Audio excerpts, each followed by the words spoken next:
Welcome to crown tasty சமையல். இப்போ நம்ம ரொம்பவே சுவையான ஒரு எண்ணெய் கத்திரிக்காய் குழம்பு செய்ய போகிறோங்க. ஒரு சிம்பிளான மெத்தட் தான், ஆனால் டேஸ்ட் வேறு லெவலில் இருக்கணும்னா எந்தெந்த பொருளை எப்பப்போ சேர்க்கணும், எந்த பக்குவத்தில் இருக்கணும் அப்படிங்கிறத இந்த வீடியோ பார்த்து தெரிஞ்சுக்கோங்க. இப்போ இந்த எண்ணெய் கத்திரிக்காய் குழம்பு எப்படி செய்யுதுன்னு பார்க்கலாம் வாங்க. குழம்பு செய்ய இன்னைக்கு நம்ம எடுத்திருக்க கத்திரிக்காய் பார்த்தீங்கன்னா பச்சை கலரும் கொஞ்சம் லைட்டாக அந்த வயலட் கலரும் சேர்ந்த மாதிரி இருக்கக்கூடிய வேலூர் முள்ளு கத்திரிக்காய்ங்க. ரொம்ப பிஞ்சான கத்திரிக்காய் தான் இது. நாளாக கட் பண்ணிக்கோங்க. இது போல் அந்த தொப்பி பகுதியும் இருக்கணும். இந்த வேலூர் முள்ளு கத்திரிக்காயில் எண்ணெய் கத்திரிக்காய் குழம்பு வச்சு சாப்பிடும்பொழுது சுவை ரொம்ப நல்லா இருக்கும். இதில் கத்திரிக்காய் நல்லா முத்திடுச்சுன்னா அந்த முட்கள் பெருசு பெருசாக இருக்கும். அதனால் பிஞ்சான கத்திரிக்காவாக வாங்கிக்கோங்க. இப்போ குழம்பு செய்ய ஆரம்பிக்கலாம். நல்ல அடி கனமாக அகலமாக இருக்க ஒரு பாத்திரம் எடுத்துக்கோங்க. நான் இன்னைக்கு கடாய் தான் எடுத்திருக்கேன். அதில் 100 ml அளவுள்ள நல்லெண்ணெய் சேர்க்கிறேன். இந்த குழம்பு பொறுத்த வரைக்கும் நல்லெண்ணெயில் தான் செய்யணும். நல்லெண்ணெய் நல்லா சூடேறின பிறகு தீயை குறைச்சி வச்சுட்டு 1/4 டேபிள் ஸ்பூன் அளவுள்ள கடுகு சீரகம் தாளிச்சிடலாம். கடுகு நல்லா பொரிஞ்ச பிறகு அதில் நம்ம வெங்காயம் சேர்க்கணும். நல்லா பெரிய சைஸில் இருக்க வெங்காயம் பொடியாக கட் பண்ணி எடுத்து சேர்த்தாச்சு. பூண்டு பற்கள் ஒரு கைப்பிடி அளவு சேர்த்துருக்கேன். உங்கள் விருப்பப்படி சேர்த்துக்கோங்க. ஒரு இனுக்கு கருவேப்பிலையை உருவி எடுத்து சேர்க்கலாம். பூண்டு பொறுத்த வரைக்கும் நீங்கள் தட்டியும் சேர்க்கலாம், அப்படியே முழுசாகவும் சேர்க்கலாம். பூண்டு இன்னும் தாராளமாக நீங்கள் சேர்க்க விருப்பப்பட்டாலுமே சேர்க்கலாம். பூண்டு இந்த குழம்புல நம்ம கொஞ்சம் அதிகமாக சேர்த்து செய்யும் பொழுது சுவை நல்லா இருக்கும், வாசமாகவும் இருக்கும், உடம்புக்கும் நல்லது.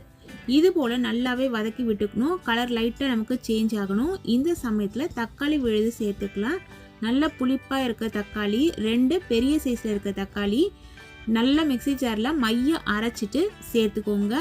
தக்காளியோட சுவையை பொறுத்து தான் இந்த குழம்போட சுவையும் நமக்கு ஏற்றி தருது. அதனால நம்ம சேர்க்குற ஒவ்வொரு பொருளுமே நல்ல தரமாகவும் சுவையாகவும் இருக்கிறதா பார்த்துக்கோங்க. தக்காளி நல்லா பழுத்தும் இருக்கணும். தக்காளியை சேர்த்து கலந்து விட்டுட்டு மீடியம் ஃப்ளேமில் ஒரு 2-3 நிமிஷம் வச்சுருந்தீங்கன்னா இது போல் தக்காளி பச்சை மணம் போக வதங்கி வரும். இந்த சமயம் வரைக்கும் தக்காளியை வதக்கிக்கோங்க. இப்போது 1/4 கிலோ அளவுள்ள வேலூர் முள்ளு கத்திரிக்காவை நம்ம கட் பண்ணி தண்ணியில் போட்டு வச்சுருந்தோம். நல்லா வாஷ் பண்ணிவிட்டு எடுத்து சேர்த்துக்கோங்க.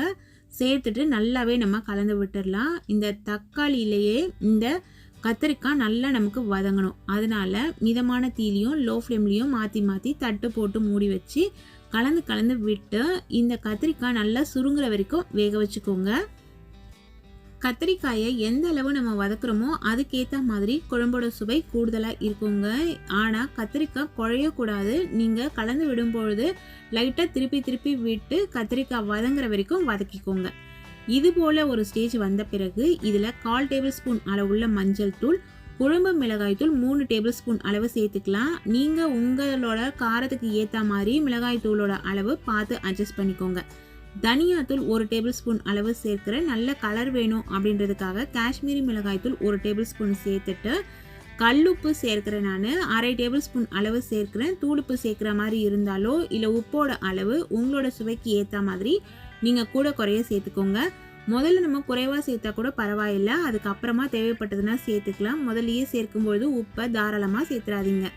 இது எல்லாத்தையுமே நல்லா கலந்து விட்டுடலாம். கலந்து விட்டுட்டு நல்லா சூடான தண்ணி இதில் சேர்க்கிறேன். நான் ஒரு ஸ்டவ்வில் தண்ணி நல்லா சுட வச்சுக்கோங்க. சூடான தண்ணி சேர்க்கும்பொழுது சமையலோட சுவை நல்லா இருக்கும்.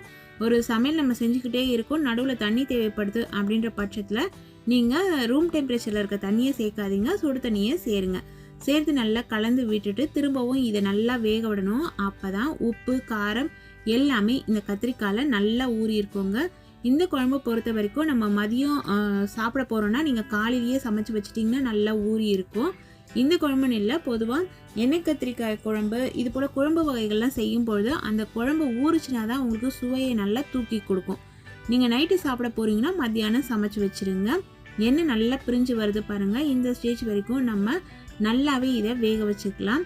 இந்த கத்திரிக்காய் தனித்தனியாக பிரியலை, ஆனால் நல்லா சுருங்கி ஓரளவு சூப்பராக வெந்து வந்திருக்கு. இந்த ஸ்டேஜ் வரைக்கும் நம்ம வதக்கி விட்டுக்கணும்.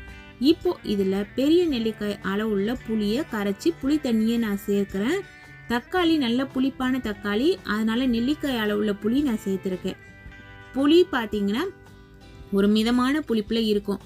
நீங்கள் சேர்க்குற தக்காளியோட புளிப்பு தன்மைக்கு ஏற்ற மாதிரியும் புளியோட புளிப்பு சுவைக்கு ஏற்ற மாதிரியும் புளியோட அளவு நீங்கள் கொஞ்சம் கூட குறைய பார்த்து சேர்த்துக்கோங்க.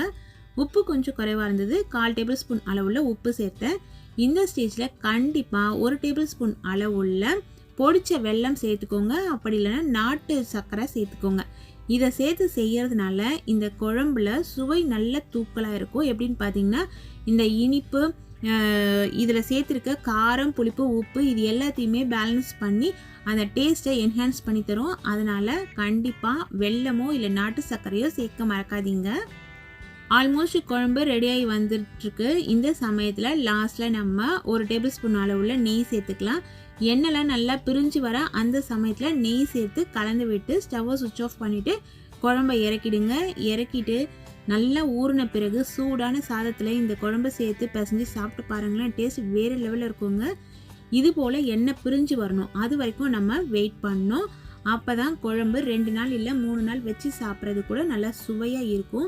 எண்ணெய் கத்திரிக்காய் குழம்பு பொறுத்த வரைக்கும் நம்ம டிஃபன் வகைகளுக்கு கூட நல்லாவே தொட்டுக்கிட்டு சாப்பிட்லாம். சாதத்துக்கும் நல்லாயிருக்கும்.